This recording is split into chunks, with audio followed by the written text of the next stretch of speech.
जब नीतीश कुमार जी मुख्यमंत्री थे तो क्या पुलिस के राइफल में जंग लगी हुई थी? और यदि अपराधी नहीं थे तो शहीद का दर्जा दे दो इनको। कह दिया हमारे तरफ से 5 लाख रुपया मदद होगी। अभी हमको नहीं पता था, इतने करीब थे, 50,000 रुपया हमने परिवार को दिया है।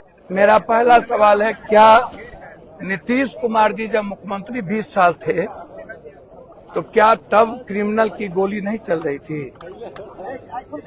एक दूसरा, जब नीतीश कुमार, सर तब नहीं बोलेंगे, ऐसे आप करिएगा। जब नीतीश कुमार जी मुख्यमंत्री थे तो क्या पुलिस के राइफल में जंग लगी हुई थी? क्या नीतीश कुमार जी अच्छे मुख्यमंत्री नहीं थे? क्रिमिनल को पालते थे नीतीश की सरकार।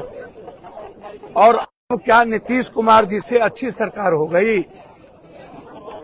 नीतीश कुमार जी जब तक थे तब तक जितनी बड़ी मछलियां, माफिया, जमीन, बालू, शराब, ड्रग्स, गांजा, ये जितने बड़े क्रिमिनल थे सबके सब क्या सत्ता संरक्षित थे?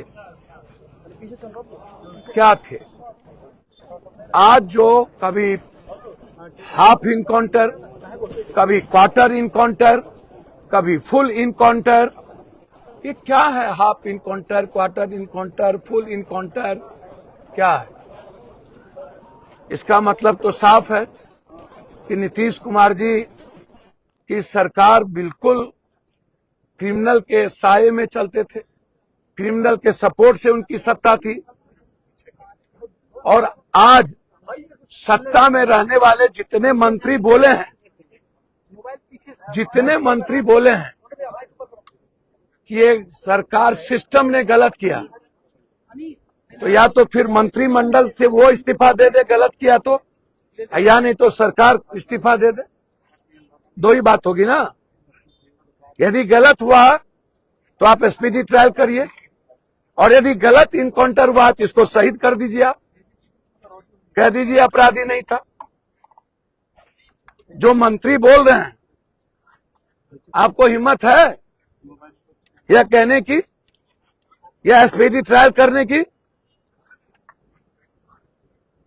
यह एफआईआर लॉन्च करने की? जिसको आपने सस्पेंड किया उसकी गिरफ्तारी आप करिए और स्पीडी ट्रायल करिए,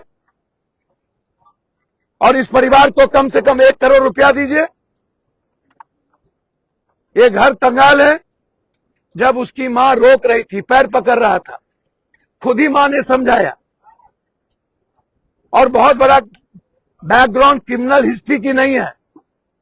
यदि कोई हीनियस क्रिमिनल होता, शूटर होता, तब समझ में आता कि जरूरत पड़ी।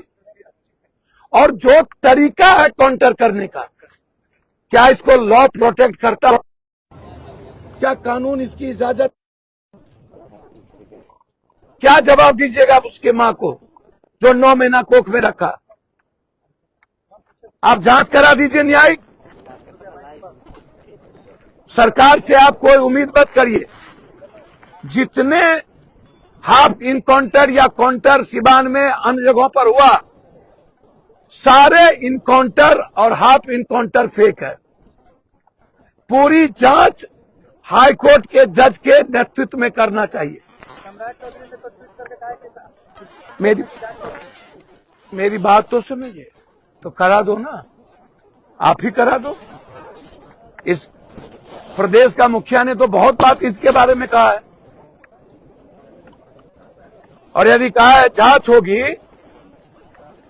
तो उनको बोलिए पहले एफआईआर तो हो उस पे जिसको आप सस्पेंड किए हो, और वो जेल तो जाए जिसने गोली मारा है।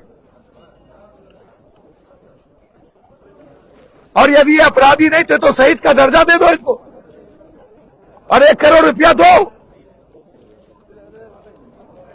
सबसे ज्यादा इन लोगों ने तो एनडीए की सरकार बनवाई है। जो बनवाया उसी को मरवाए, और न्याय अभी तक नहीं। 3 दिन हो गए। हमने कहा है कि पूरे परिवार को धन, मन, तन, जरूरत होगी तो हाईकोर्ट और सुप्रीम कोर्ट में पीआईएल फाइल करेंगे। और हम जज साहब से आग्रह करेंगे इस बच्चे की पूरी न्यायिक जांच हो और अभी तक जो लगभग फेक इनकाउंटर हुए हैं उसकी भी जांच हो। पीड़ित परिवार का केस हुआ ऐसा 64 लोग और का केस हुआ है।